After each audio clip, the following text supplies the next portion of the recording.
All right, guys, this man has been one of the premier striking coaches in MMA for over a decade. Not only that, but he manages to still work full time somehow in a successful career outside of the sport. The legend himself, Brandon Six Gun Gibson, is here on Submission Radio ahead of a massive UFC 309. Brandon, thanks for fitting me into one of your only days off from work on the weekend, man. I really appreciate it. Hey, no problem. We're very excited about this fight, so I'm excited to talk about it. Dude, I gotta ask you, like, this has been building for a long time.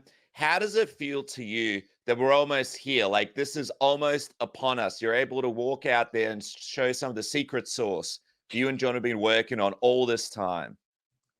I'm really excited. Next week we'll probably take off. It's been a long camp with a lot of ups and downs, a lot of challenges, a lot of rewards, a lot of new friendships. So we're very excited to hit the road and get to New York. I can't wait. I can't wait. Dude, so I imagine it's also difficult as well, right? Because behind the scenes, like you mentioned, there's always ups and downs in training camp. But how has this recovery been for John and for yourself, getting him back from the pec injury? Like, people don't understand, especially as you get older, it's really hard to come back from certain injuries, and especially when you need to fire on all cylinders when it comes to your striking or your wrestling or your MMA. How's that process been for you as a coach working through that with him? I think it was a really smooth process. This was the first major injury that John ever suffered in his career, and I was happy with his recovery. John does everything very intentional. We were also all very patient, like wait for the right time, wait for him to be 100%. And while he was recovering that pec and shoulder injury, we were still doing work. We were still studying. We were, gathering info, honing our game plan that much more detailed, and doing everything with purpose. It's interesting as well, right? Because if we didn't have the pec injury, we had, UFC 295, I believe, was the fight when it was supposed to happen. Who knows? Like, maybe we could have had a couple of more fights out of John or another fight by then. Like, has it been weird being in this sort of constant training camp for you and John? I imagine, like, sometimes it could be a little bit of a drainer, or it could be interesting sort of staying in that cycle for such a long time. I've been training with John since 2010, so it's just what we do. Sometimes we get to fight 3 times in a year. Sometimes you fight, every year and a half. But we go to the gym, we do our routine, we stay disciplined, we stay focused. And at the end of the day, like, fight or not, just being able to be with those guys in that training room makes us all better men. So something I'm always grateful for. But as we get closer to approaching what our main goal has been for a year and a half now, we're very excited. But, that's interesting there, right? Because you guys are sitting there, you're getting ready, and then it's like, this guy's the greatest heavyweight in the world. Like, Francis Ngannou's the greatest. Tom Aspinall is the greatest. And then it's like, Alex Pereira might be the new heavyweight. Like, for you guys, what is that like watching that? You know what John can do, right? You're in the training room with him. You know who, like, from your perspective, you kind of know who the greatest is. But it must be also like, oh man, like, let's get out there. Like, it must be a weird feeling, right? Like, being on the sidelines watching it happen. Yeah, a lot has changed in the sports landscape in the heavyweight division a year and a half ago. Aspinall was like kind of a hot prospect, and now he's, the interim champion, and Pereira's gone on his incredible run, and Francis is back and dominating, 2 weeks ago. So the landscape's always shifting and evolving, but although I love, I would be so confident in John matching up with all of those great fighters. Stipe has been our goal. So, that's kind of the one steady constant in this camp, is that we never are losing track of what our goal is. And that's, defeating the great Stipe Miocic. If you had to personally, obviously, put John aside out of this debate, who do you think is the greatest heavyweight right now out of Aspinall and Francis Ngannou, if you had to sort of pick one of those two? That's tough. I haven't really thought about that, like how I would rank those two against each other. I think in pure MMA, Francis's resume is still very strong. And what he went and did in boxing against Fury and Joshua, I thought was incredible. So, just MMA record and accolades, focus on that, and his big win over Henin, 2 weeks ago. I would lean towards Francis. Has, you know, the more accolades, the better record and better legacy so far. Well, what have you thought of Tom Aspinall's advancement in the game, man? I mean, you would be pretty impressed with the movement, the striking, the way he's able to put everything together. Did you know when you first saw him fight, did you know, all right, this is a guy that's going to be the future of this division. Potentially we might cross paths with him one day? Or were you surprised at the advancements and the growth that he's had over the last couple of years to sort of get to this point in the division? No surprise at all. When, you know, back in the day when John was originally making his move up to heavyweight, we thought Francis was going to be the opponent. You know, and we were studying the heavyweight landscape. Aspinall was a guy that we've always had our eye on. He's really, yeah, for sure, for years now. So he's, you know, very smooth, great takedowns, quick. You know, he's a finisher, and in heavyweight, that's a powerful thing. He has incredible footwork and defense. So Aspinall's been a guy who we've always had an eye on, for sure. Mystic Brandon Gibson predicts these things. You hit the nail on the head, though, man. It's an interesting one. Fans are already picking you guys to beat Stipe, right? Like a lot of fans, because, you know, Stipe hasn't been around for that long and John Jones is such a legend in the game. A lot of fans expect you guys to go out there and just to basically dominate Stipe. And from your perspective, you know how good Stipe is, right? Because he is one of the greatest to actually ever do it. And he is extremely dangerous. So how do you manage all these fans basically expect you guys to go out there, put on this masterclass, but at the same time be like, hey guys, you don't understand. This is a guy that's, you know, one of the greatest to ever do it. This is a guy who like beat Daniel Cormier. This is a guy who we don't even know what he's going to look like. He's been away, but he could be healed. He could be better. Like, how do you manage those expectations from fans and these kinds of comments going into this? You know, I try not to put any weight into it. MMA fans can be fickle and have short memories. So we know who Stipe is. He is a great champion. He has that dog in him. He is such a tough fighter. And he's been in wars, and he's put away greats like Nagano, and joined by a little cat here. But yeah, we don't lose track of that. But yeah, maybe newer fans may not be that well versed in all of Stipe's accomplishments throughout the sport. So, you know, and everybody wants us to match up with Tom, but this is a fight that we've had signed and we've been focused on for a long time. And that's one thing I really admire in John, is that once he sets out for a goal, he's always set out to accomplish it. So we'll see what's next, but we're giving Stipe all the respect. I've seen John train so hard for this camp, so we don't take it lightly. We study film daily and have built a very focused, strong, prepared game plan around Stipe Miocic. Here's a question for you. Do you think from your perspective, is Stipe more dangerous than Tom Aspinall? I think Stipe's been able throughout his career to show that he can go in that deep water. You know, his fights like against Junior Dos Santos or DC, he could be a knockdown, drag out, barn burner fights and show his wrestling and his striking and show that he's a finisher, show that he's conditioned, show that he's resilient. Whereas with Aspinall and his career, we've seen, you know, lightning fast finishes, which are super impressive, but we've yet to see Tom go into those deep waters. So for me as a coach, I think Stipe's championship mentality, his resiliency, his ability to come back and win championship rounds, all of those things in a 5-round fight are very impressive. You know, Tom's a quick finisher, and I'm sure that he does have that dog in him, or, you know, and he'll get to show it one day that he can dig deep and go those championship rounds and find the path to victory. But he's yet to have shown that in his UFC career, where Stipe has many times.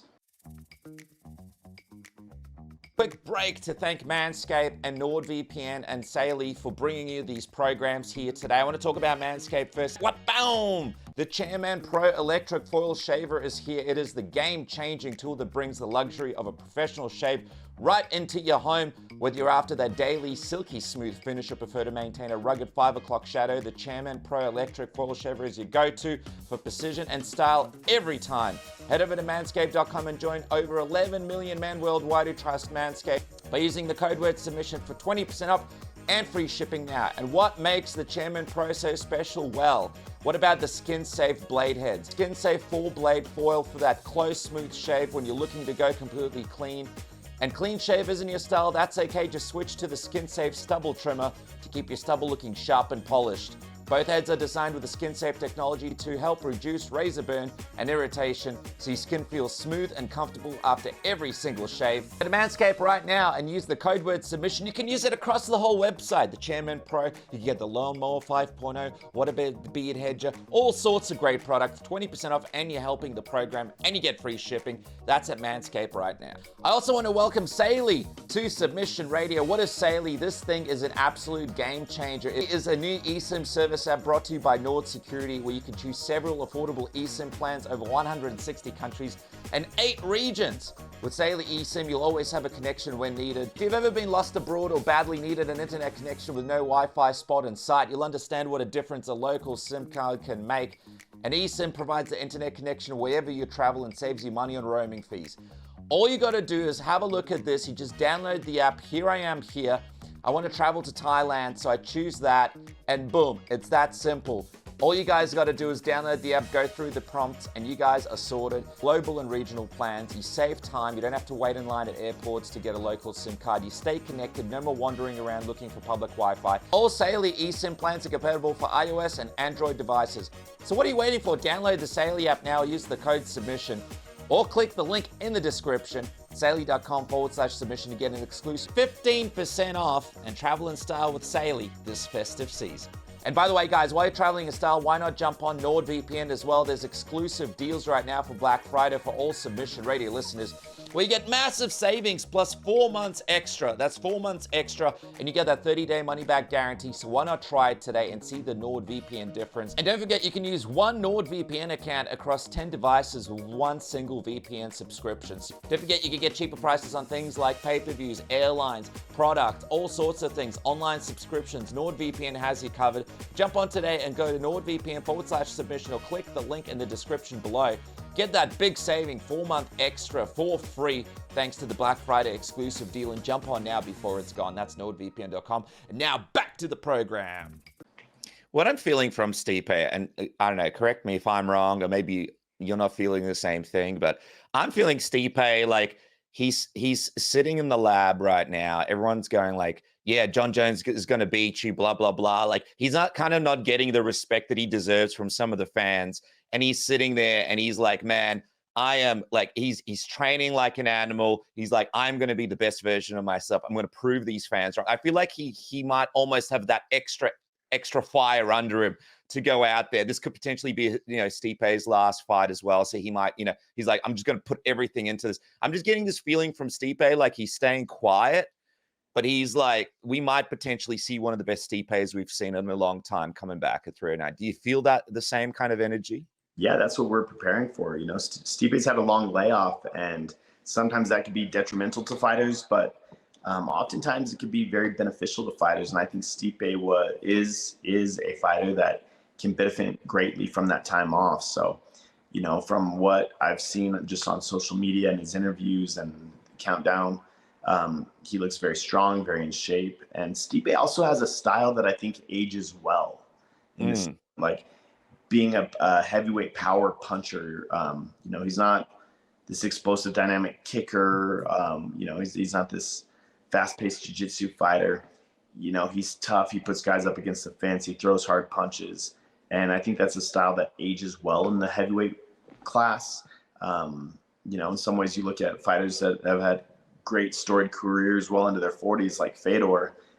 They're heavyweight power punchers. It's a different sport. They don't need to be so reliant on quick reflexes as some of the lighter weight classes.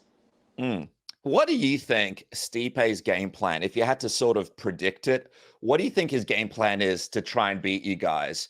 Because I imagine him and the team, they've been sitting, trying to study John, trying to figure out exactly what you guys are going to try and do here. But the interesting thing about John is, even though you got heaps of tape on him on 205, we only have like a minute of him at heavyweight, right? So there's like not that much you can really study. What do you think their game plan is going in against John here? Oh, that team at Strong Style, obviously they've built a lot of great fighters and built Stipe into an incredible champ. So I'm not going to presume what I believe their game plan would be. I think through John's, 16 championship fights and 27 fights total, that, you could definitely pull out little elements here and there of when John has been hit or hit clean. I think it's very hard to replicate and to duplicate. If I were them, I would just be training Stipe to be the best Stipe out there. We're anticipating to come out aggressive, like he has shown in the past. So, and on the other hand, if I were to coach against John Jones, I think that's the hardest puzzle as a coach in this entire sport to solve. Nobody solved it yet, and I think they're the ones with their hands full. What is it do you think about, like, what is John's greatest attribute that you think which makes him so hard to figure out? It's his IQ. It's his IQ, hands down. He is the most intelligent fighter I've ever been around. I've been been able to coach a lot of UFC champs and Hall of Famers, but John's IQ for this game is off the charts. And when he really gets in the zone, gets in his white space, his playbook offensively, defensively, in every range, every position, every stance is so deep. And, as a coach, it's just a lot of fun to get to work with somebody like that who's so intelligent, has such a deep playbook. And obviously he's an incredible athlete and a very, very hard worker, very disciplined. I don't think John gets enough credit for his work ethic and his intelligence. I think everybody thinks he's just, so athletically gifted. But that's a small component of what makes John so great. Yeah, I saw him at a seminar here in Australia, and it was interesting. He was walking around the room, and he would spot something little, like some of the guys would do it. He'd come up, he'd like adjust it a little. He was just kind of spotting all this stuff all around. There's like hundreds of people. It was just fascinating to see that IQ sort of come out from like a seminar perspective. I was like, oh wow, okay, cool. This is another side of John I haven't seen yet. You mentioned working with him. What about Gordon Ryan? I saw he's joined you guys and he's worked a bit with you guys. What's it been like working with Gordon Ryan? Bit of a genius when it comes to the grappling, isn't he? Yeah, absolutely. He's a genius. I love watching Gordon, just his teaching style, the way he's able to break down moves, sequences, reasons, benefits. He's a master chess player, and it comes across in his teaching skill, and it flows very well into the group. So just from coach to coach, I've learned a lot from Gordon, and I have a lot of respect and admiration for his teaching style, and he's just great to be around. Have you shown Gordon any combos? You think you might get him into the octagon one day? I'm sure there'll be a lot of moments for all of us to kind of play around, but right now we all go in very focused on our duties for John for the night. But he definitely gets to see me work as well, and I think it's like, wow, man, what you guys do is impressive. And then it's reverse. I get to see him work, and that's very impressive. I love it. I want to see Gordon show you a few sneaky submissions as well. I just want Gibson to go out there, just submit everyone one day. I could grapple a little bit. Oh no, you can, man. You're a bad man. You're a bad man, Gibson. Let me ask you this, just quickly. Obviously, like, I don't want to presume what's going to happen next, and you can't either. Like, obviously, it's going to be up to John. So he might retire after this fight. He might choose to fight on. Who knows what's going to happen? But I got to ask you, what do you think about Alex Pereira as a potential opponent for you guys down the line? Obviously, maybe the grappling isn't quite there, but people are fascinated about him potentially fighting John when it comes to, that heavyweight clash. And I know from your perspective, this is a striker that you must be like very excited about the potential of maybe trying to figure out if that fight ever does happen. What do you think of like this Alex Pereira thing hanging around and the excitement around that? I think that would be an incredible fight for the fans and for both of their legacy. Pereira is he's going to go down as one of the greats in this sport. He's already a two-time two-weight class champion. And, I bet their walk around weight isn't that far off from each other. I think it would be very competitive. I would love to see, Pereira's aggressiveness, his powerful hooks, his big kicks, how that would match up against John and his skill set with, John has a lot more explosive movements at times. And I think it'd be a very high level chess match. So, right now we can only imagine, but yeah, we'll see how things go and what offers may come on down the road. I know he's even said he'd love to train with you guys. I'd love to see you and him have a bit of a pad session. You seen the way that he checks those leg kicks when he like kind of kicks it around the back? Yeah. Yeah. I'd love to see you and him collab a little bit on the striking as well. It would just be so much fun. And, John's brought in a lot of greats this camp. Gordon Ryan and Gable Stevenson and Joseph Parker also came down, the great boxing champion. Ah, yeah, Joe Parker from New Zealand. Awesome, man. And so, it's fun. Like some of the nights that are a little more grappling or wrestling based, I get to throw on the pads and strike with, some of these greats that come into the room. So I'm always trying to pick everybody's brain and learn as much as I can. And I definitely picked up a few pointers from Joseph as well that have inspired and changed my style a bit. Hell yeah, man. He might go back up for that title. Good luck to him. Hey, quick question. How do you actually think this goes? Do you have like a prediction in mind? Do you see John winning a specific way? No predictions yet. I think there's a few paths. I think there's a very clear path to victory that I'm gonna kind of hold on tight to for now. But Yeah. I think John can, like he's shown throughout his career, he can finish fights standing up. He can finish in the clinch. He can finish with his ground and pound and submissions. So, part of it's gonna just see what opens up in the fight, what naturally plays out, and then it'll be Greg Jackson's job, Gordon Ryan's job, my job, the other coaches, to Salinkar, to help find, guide John to that path. Awesome. So is it gonna be you, Greg, and Gordon in the corner?